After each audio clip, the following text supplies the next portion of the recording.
The boardroom hums with the electric buzz of ambition. But I'm drowning in the silence of his absence.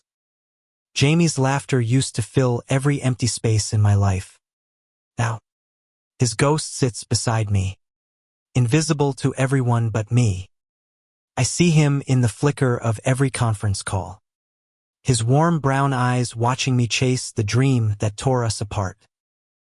My name is Alex Harper, 28, a rising star at Pinnacle Strategies, a cutthroat consulting firm in Manhattan.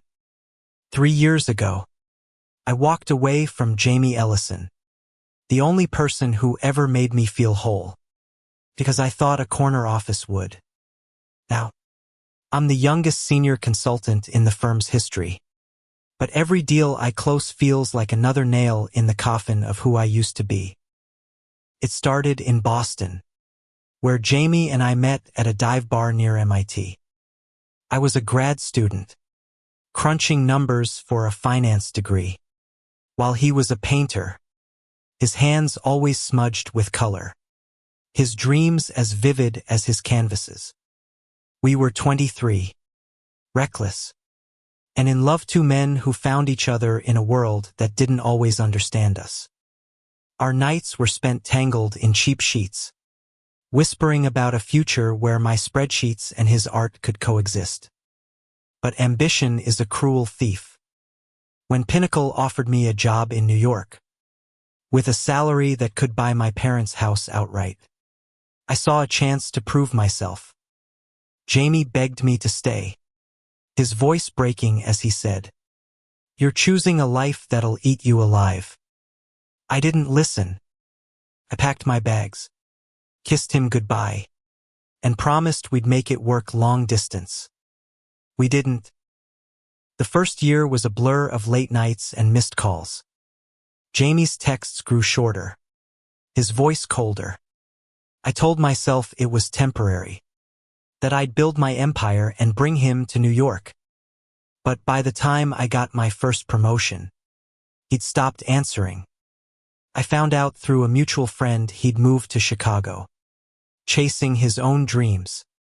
I didn't chase him. I buried myself in work instead, convincing myself I'd made the right choice. But then the hauntings began.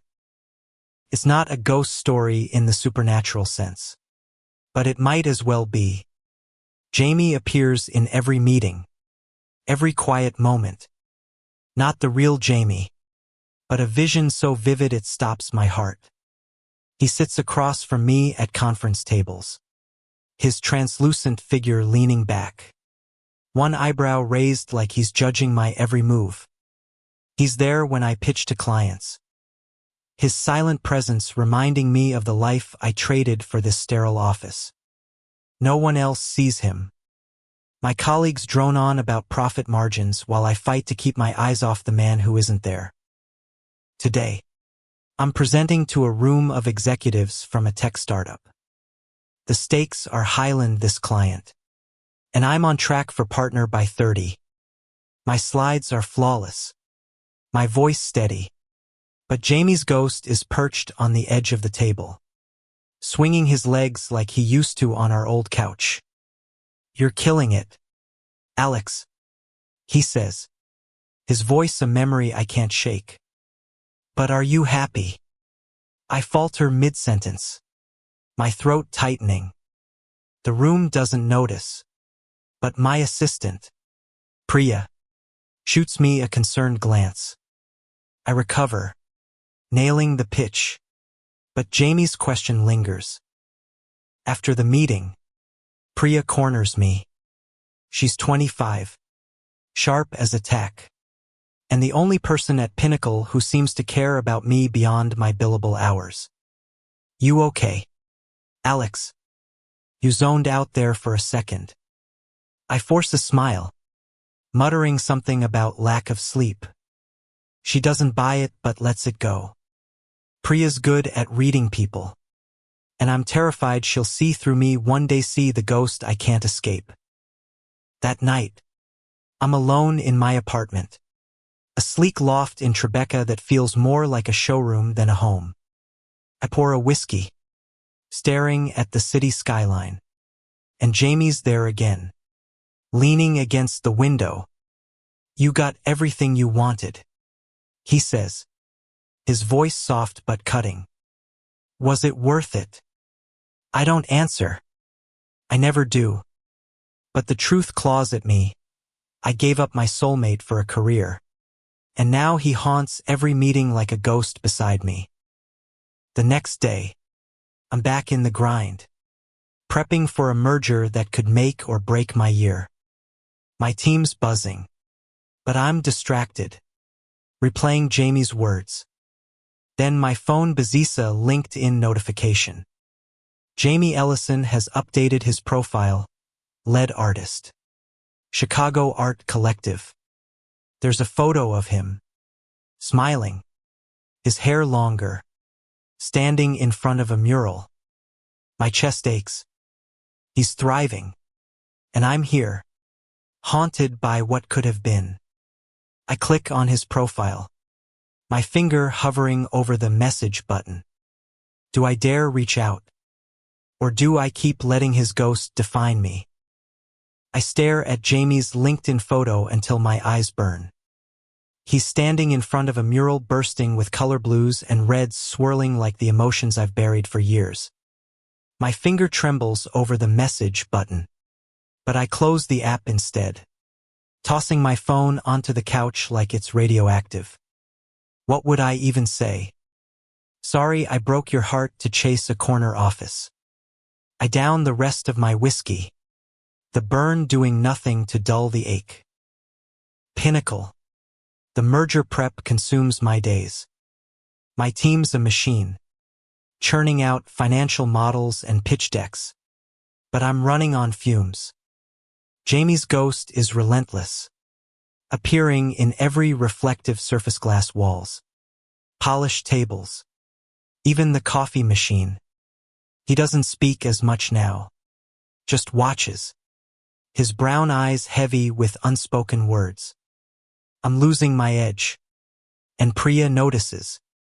You look like you haven't slept in a week, she says, sliding a coffee across my desk. I mumble a thanks, avoiding her gaze.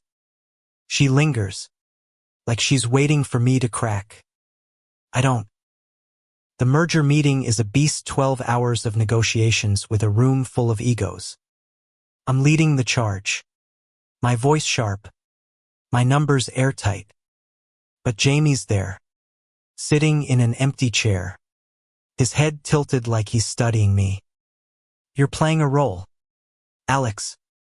His ghost whispers. This isn't you. I grip my pen so hard it snaps, ink bleeding onto my notes. The room pauses. Eyes on me. I laugh it off, blaming a cheap pen. But my heart's racing. I close the deal, but it feels hollow, like every victory since I left Jamie. That night, I dream of Boston. Jamie and I are back in our tiny apartment, laughing over burnt pancakes. He's painting my hand, smearing turquoise across my knuckles, his touch warm and alive. When I wake, my chest is tight, and my pillow's damp. I can't keep doing this living half a life, haunted by what I lost. I grab my phone and open LinkedIn again. This time, I type, "Hey Jamie, it's been a while. Can we talk?" I hit send before I can overthink it, my heart pounding like I've just run a marathon. The next morning, I'm a wreck, checking my phone every 5 minutes. No reply. Work drags me back in a new client. A tech giant. Wants a strategy overhaul. I'm in another boardroom, pitching to a sea of suits, when Jamie's ghost leans close, his breath a memory against my ear. You're still running, he says. I stumble over my words, recovering only because I've done this 100 times. Priya's watching me again, her brow furrowed. After the meeting, she pulls me aside. Alex, what's going on? You're not yourself. I want to tell her about Jamie, about the ghost, but I just shrug. Long week, I say. She doesn't push, but her eyes say she's not done trying. Days pass, and Jamie doesn't respond. I tell myself he's moved on, that I don't deserve a reply. But the ghost doesn't leave. He's there when I'm alone in my office, staring at spreadsheets, and when I'm at a rooftop bar with colleagues, pretending to laugh at their jokes. I start researching Chicago's art scene, telling myself it's curiosity, not obsession. Jamie's name pops up in articles. His murals are gaining buzz. His work raw and emotional. I find a photo of him at a gallery opening. His arm around a woman, both smiling. My stomach twists. Is she his partner? Has he built a life without me? I throw myself into work to drown it out. The tech clients project is a beast, demanding 80-hour weeks. I'm good at this numbers, strategies, power plays, but it's not enough anymore. Jamie's ghost is louder now. His presence a constant reminder of the man I used to be. One night, after a 14-hour day, I'm alone in the office, the city skyline glittering outside. Jamie's ghost sits on my desk, his eyes soft. You can still choose, he says. It's not too late.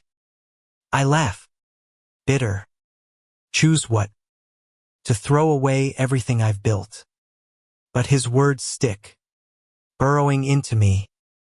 Priya finds me the next morning, still at my desk, papers scattered. Alex, you need a break, she says, her voice firm. You're killing yourself. I want to argue, but she's right. I'm unraveling. I book a flight to Chicago on impulse, telling myself it's just a weekend trip, not a pilgrimage. I don't know if I'm chasing Jamie or the version of myself I left behind.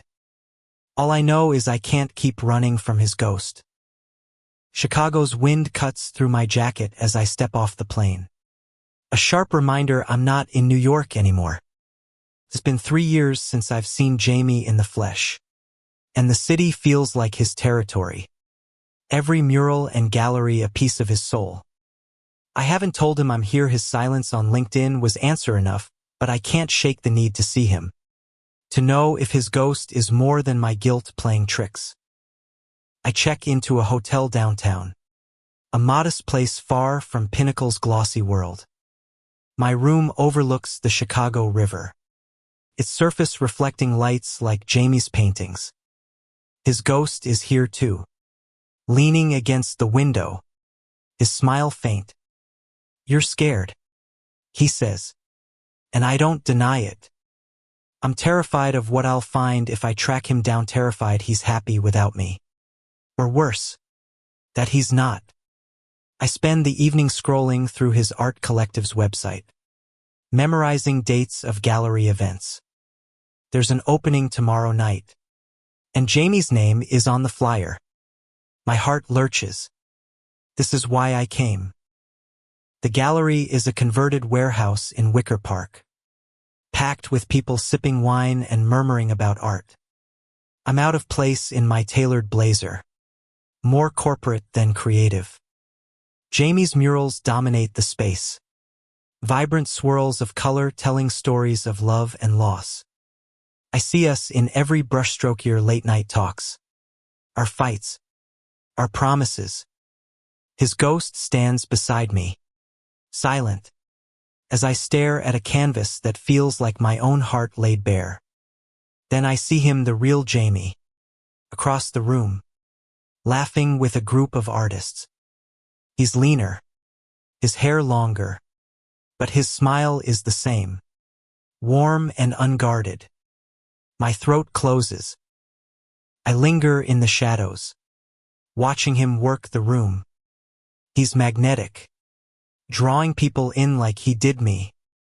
The woman from the photo is there, her hand on his arm, and my chest tightens.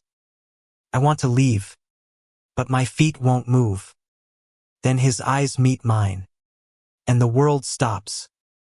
His smile falters, replaced by something raw shock, maybe hurt. He excuses himself and walks toward me, each step closing the gap between our past and present. "Alex," he says, his voice low, like he's testing if I'm real. "What are you doing here?" I fumble for words. The confidence I wield in boardrooms gone. "I saw your work online. I had to see it in person. It's half the truth." He nods, his eyes searching mine. "You could have called." The words sting, and I wince. "I tried," I say, thinking of the unanswered message. He looks away, and I see the weight of 3 years in the lines of his face. The woman approaches, introducing herself as Lena, his curator, not his partner. Relief floods me, but it's short-lived. Jamie's polite, but distant, like I'm a stranger he once knew. We talk, stilted at first, about his art, my job. He's proud of his work, but there's a sadness in him I don't remember. I want to ask about us, about what happened, but Lena calls him back to the group. "Come to the studio tomorrow," he says before leaving. "If you want." It's not an invitation. Not really. But I cling to it like a lifeline. His ghost watches me leave, his expression unreadable. The next day, I find his studio in a gritty part of town. A loft filled with canvases and paint cans. Jamie's alone, working on a piece that's all stormy blues and jagged lines. He doesn't look surprised to see me. "You came," he says, setting down his brush. We talk for hours, the words spilling out about my career, his art, the choices we made. He tells me he tried to move on, but every painting is a letter to me, a way to process the pain. I confess the hauntings, how his ghost follows me. He laughs, soft and bitter. "You're haunting me too, Alex." We're close now, inches apart, and I want to touch him, to bridge the years. But he steps back. "You left," he says, his voice breaking. "You chose ambition over us." I want to argue, to say I had no choice, but I know it's a lie. I chose Pinnacle because I was scared of being defined by love instead of success. Now, I'm defined by neither. "I'm sorry," I whisper, and it's not enough, but it's all I have. Jamie's studio smells of paint and regret, the air thick with what we're not saying. His words, "You chose ambition over us," hang between us, sharp as a blade. I want to reach for him, to erase the distance, but his eyes hold a wall I can't climb. "I was young," I say, my voice cracking. "I thought I was building something for us." He shakes his head, wiping paint from his hands. "You built it for you, Alex." He's right, and it guts me. Back in Boston, I saw Pinnacle as our ticket out of cramped apartments and student loans. I imagined us in a New York loft, Jamie painting while I conquered the corporate world. But I didn't ask him what he wanted. I assumed, and I left. And now we're strangers in a room full of his art. Each canvas a reminder of what I broke. His ghost is here too, leaning against a table, watching us unravel. Jamie pours coffee from a battered pot, handing me a mug. It's a small gesture, but it feels like a truce. We sit on a worn couch, surrounded by half-finished paintings. He talks about Chicago, how he found a community that embraced his work. I was angry for a long time, he admits, staring into his mug. But painting saved me. It's how I let you go. His words sting, but there's no malice in them, just truth. I tell him about New York, the endless hours, the promotions that feel like shackles. I don't mention the ghost. Not again. Feels too raw, too crazy. He asks why I came, and I hesitate. I needed to know you were okay. I say finally. It's not the whole truth, but it's close.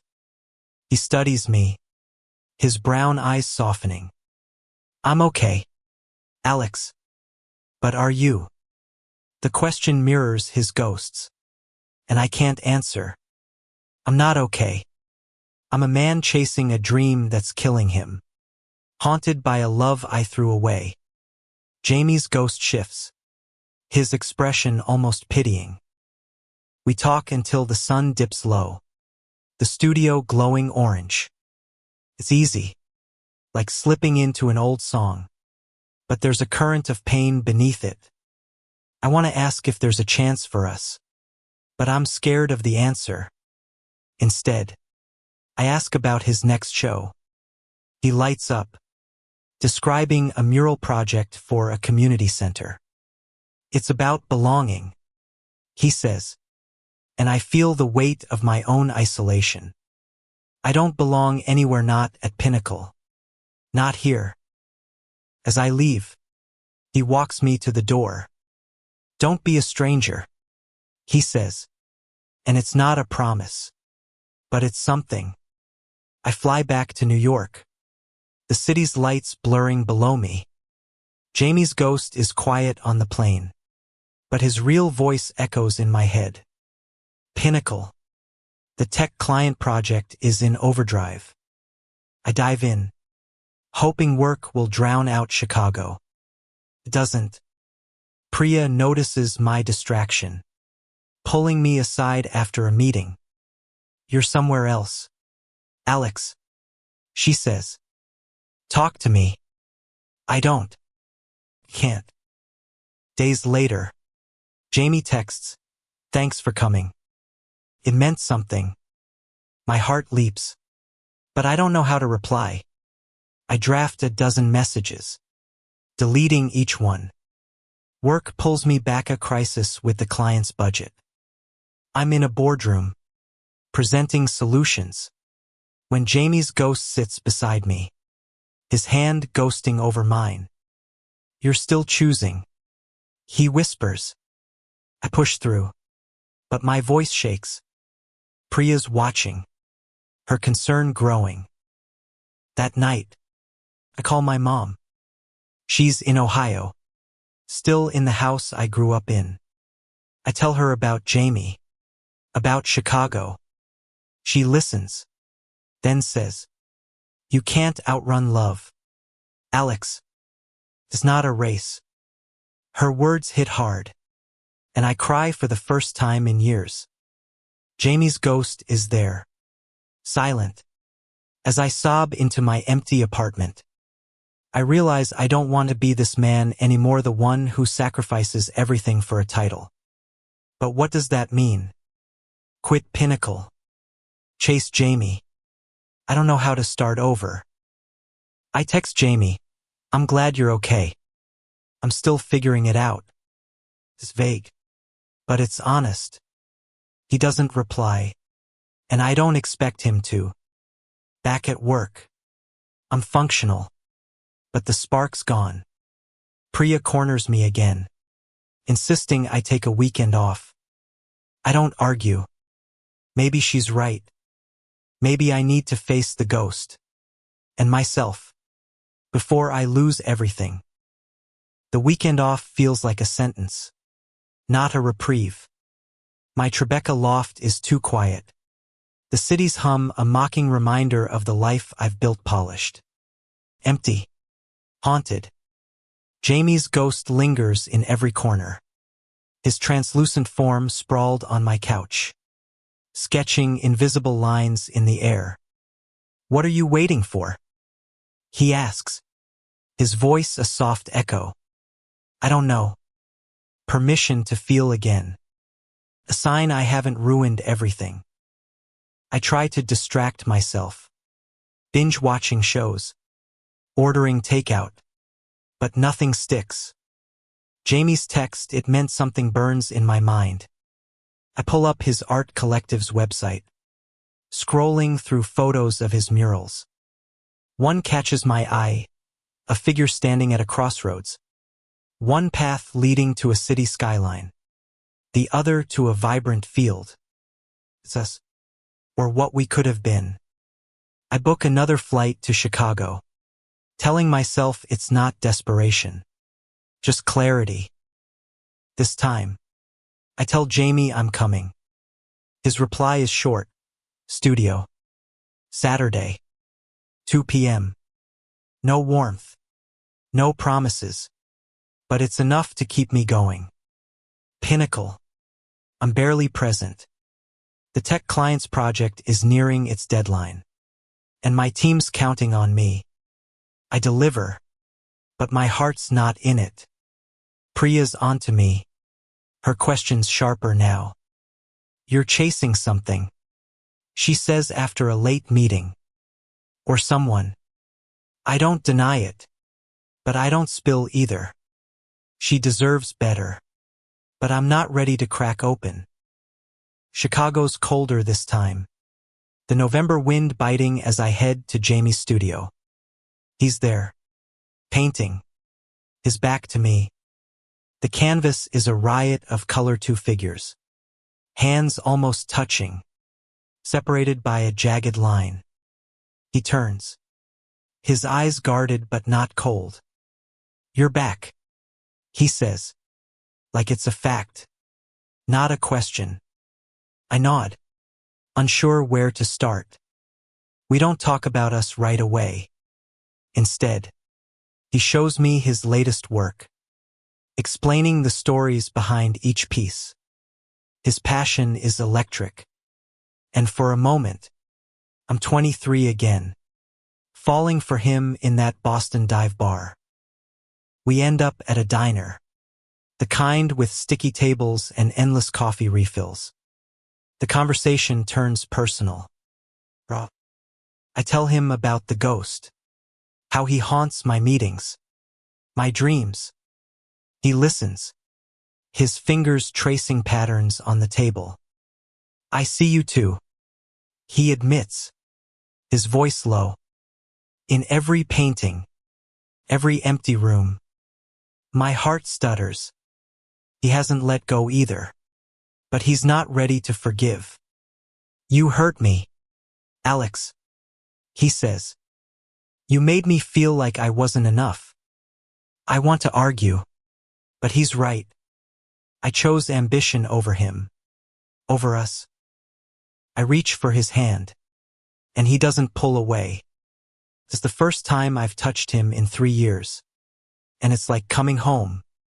But he stands, breaking the moment. "I need time," he says, and I nod, swallowing the ache. We part with a promise to talk again, but it feels fragile, like a thread that could snap. His ghost is quiet as I leave, like it knows something's shifting. Back in New York, Pinnacle's pressure cooker is unrelenting. The tech client signs, a massive win, but the victory feels hollow. My boss, Elena, calls me into her office, hinting at a partner track if I keep delivering. A year ago, I'd have killed for this. Now, it's just noise.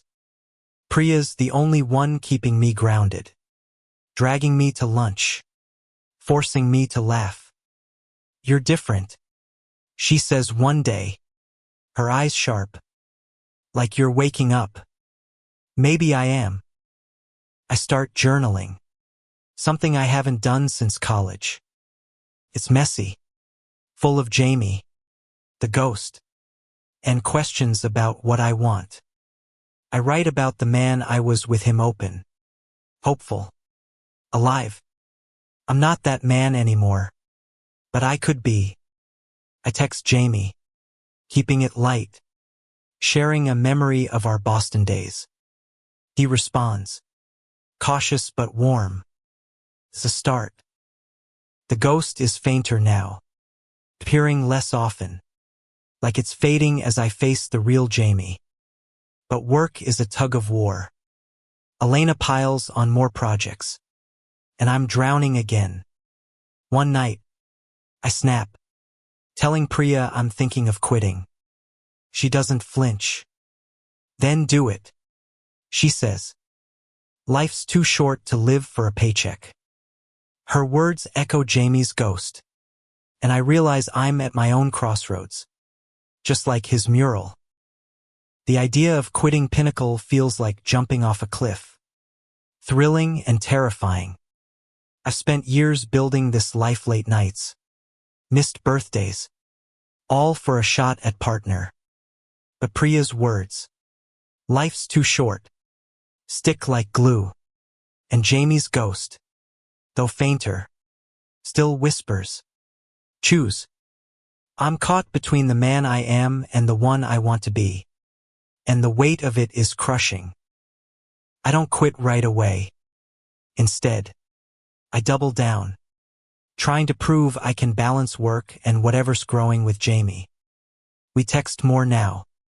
Small bridges over the chasm of 3 years. He sends photos of his murals. I share glimpses of New York's chaos. It's tentative, like learning to walk again. One night, he calls, his voice soft through the phone. I'm coming to New York for a gallery show. He says, can I see you? My heart leaps. Yeah, I say, too quickly. I'd like that. His visit is a week away, and I'm a mess, oscillating between hope and dread. Pinnacle. The pressure's relentless, another client, another deadline. I'm good at this game, but it's draining me dry. Priya notices, slipping me coffee and advice. You're in love, aren't you? She asks, half teasing, half serious. I don't answer, but my silence is enough. She grins, like she's rooting for me. Jamie arrives on a crisp October evening. I meet him at a small gallery in Chelsea, his paintings glowing under soft lights. He's nervous, I can tell, but his smile is real when he sees me. We wander the exhibit, his voice animating each canvas. One piece stops me cold, a silhouette of 2 men, one reaching for the other, a city skyline looming behind them. That's us, he says quietly, or what we were. I want to say it's what we could be, but the words stick. After the show, we walk through the city, ending up at a quiet bar. We talk about everything, his art, my job, the years apart. He tells me about the loneliness after I left, how he poured it into his work. I tell him about the ghost, how it's been my punishment and my compass. He laughs, but it's gentle. You always were dramatic, he says, and for a moment, we're us again. I reach for his hand, and this time, he holds on. We spend the weekend together, rediscovering each other. He stays at my loft, and it's like the city finally feels like home. But Monday looms, and with it, Pinnacle. Jamie's ghost is gone now, replaced by the real man beside me. But I'm still torn. He leaves Sunday night, promising to call. As his cab pulls away, I feel the old panic, the fear of losing him again. Back at work, Elena drops a bombshell. a promotion to director, but it means relocating to London for a year. It's everything I've worked for, but the timing feels like a cruel joke. I imagine Jamie's face, his quiet hope, and I know I can't do this again. I tell Priya about the offer, expecting her to push me toward it.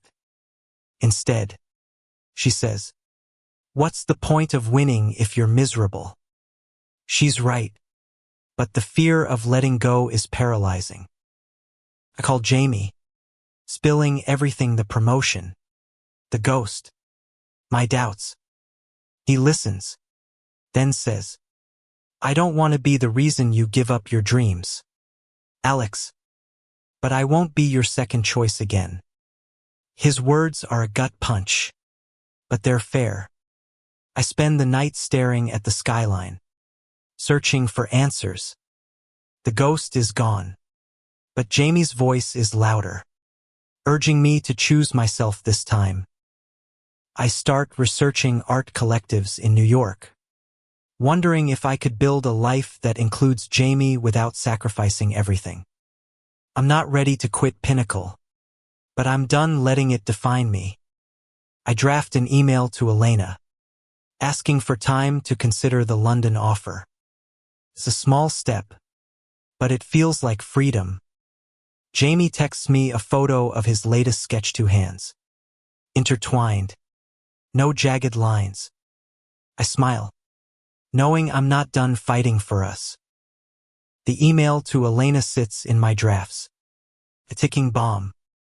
I've never hesitated at Pinnacle. Decisions were always clear, driven by ambition. But now, with Jamie's sketch of intertwined hands burned into my mind, I'm questioning everything. I want him, but I want myself too, the version of me that laughed freely, that loved without fear. The ghost is gone, but its absence leaves a void, like I'm mourning the pain that kept me tethered to him. I meet Priya for coffee, needing her clarity. She's blunt, as always. "You're at a fork, Alex. One path's safe, the other's scary as hell. Pick the one that makes you feel alive." I think of Jamie, of his studio, of the life we could build. I think of London, the prestige, the endless grind. For the first time, the choice feels obvious, but I'm still scared to make it. I call Jamie, needing to hear his voice. He's back in Chicago, prepping for a new mural. "I'm proud of you," I tell him, meaning it. He pauses, then says, "I'm rooting for you too, Alex. Whatever you decide." It's not a declaration of love, but it's enough to keep me going. We talk late into the night, and I feel the spark of who we were, tempered by who we've become. It's not the same, but it's real. Pinnacle. I'm a ghost myself, going through the motions. Elena presses for an answer on London, her eyes sharp. "This is your shot, Alex," she says. "Don't let it slip." I nod, but my mind's elsewhere. I spend my lunch break researching freelance consulting, wondering if I could step back without losing everything. The idea of freedom off time for Jamie, for myself, is intoxicating. But the risk is real. No safety net, no corner office, just me, and maybe him. I fly to Chicago again, unannounced this time. Jamie's in his studio, paint on his cheek, music blaring. He's surprised but not unhappy to see me. We don't talk about the future right away. Instead, we paint together, my clumsy strokes next to his sure ones. It's messy, imperfect, and perfect. For the first time in years, I'm not thinking about deadlines or deals.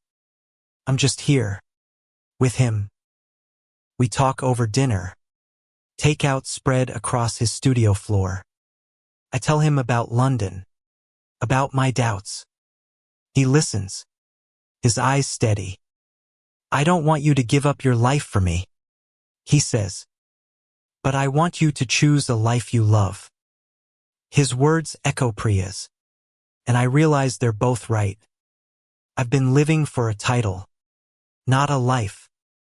I kiss him then, soft and tentative, and he kisses me back. It's not a promise, but it's a start. Back in New York, I make my choice. I meet Elena and decline the London offer, citing personal reasons. She's stunned, but I feel lighter than I have in years. I don't quit Pinnacle entirely. I negotiate a part-time role, leveraging my track record. It's a risk, but it gives me space to breathe, to rebuild. Priya cheers when I tell her, calling me brave. I don't feel brave, just honest. I start planning a move to Chicago. Not for Jamie, but for me. A fresh start. Closer to him, but on my terms. I find a consulting gig with a smaller firm, one that values balance over burnout. Jamie and I talk daily now, building something new. It's not the reckless love of our youth, but it's deeper, rooted in truth.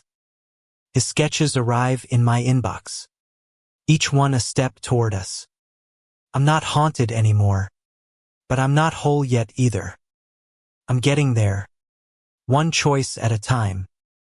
Chicago feels like a promise, not a pilgrimage. As I step into my new apartment, it's smaller than my Tribeca loft, but it's mine, filled with light and possibility. Jamie's mural decorates one wall, a gift he painted when I signed the lease. Two figures walking side by side.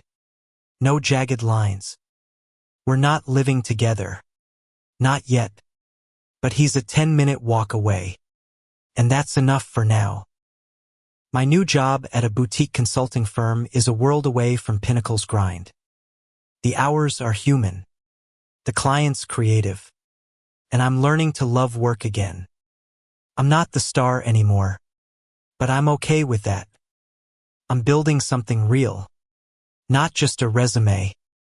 Jamie's proud. Sending me texts that make me laugh. Like, you're still a nerd. But a hotter one now. I'm starting to believe him. We're careful with each other. Aware of the scars we carry. Our dates are simple coffee shops. Art walks. Late night talks in his studio. We're not the boys from Boston anymore. But we're finding a new rhythm. One night, he shows me a painting of a man standing in a doorway. Light spilling around him. That's you, he says. You're stepping into something new. I kiss him, and it feels like a vow not to never hurt him, but to try. Every day. To choose us. Priya visits. Thrilled by my new life. You're glowing, she says. And I laugh. But she's right. I'm not haunted anymore. Not by Jamie's ghost or my own regrets. I've learned that love isn't a sacrifice. It's a choice. One I make every time I text Jamie. Every time I say no to a late meeting. I'm not perfect. I still check my old Pinnacle email. Still feel the pull of ambition, but I'm learning to let go. One evening, Jamie and I walk along Lake Michigan. The city glittering behind us. He takes my hand. His fingers warm against the November chill. I was scared you'd never come back. He admits. I squeeze his hand. I was scared I'd never find myself. We don't talk about forever. But we don't need to. This moment, this choice, is enough. Months later, I'm at Jamie's gallery show. His biggest yet. His murals fill the space. Stories of love and resilience. I'm in the crowd. not as a ghost but as his partner. Proud and present, he dedicates a piece to Maya canvas of two men, hands clasped, standing in a field of color.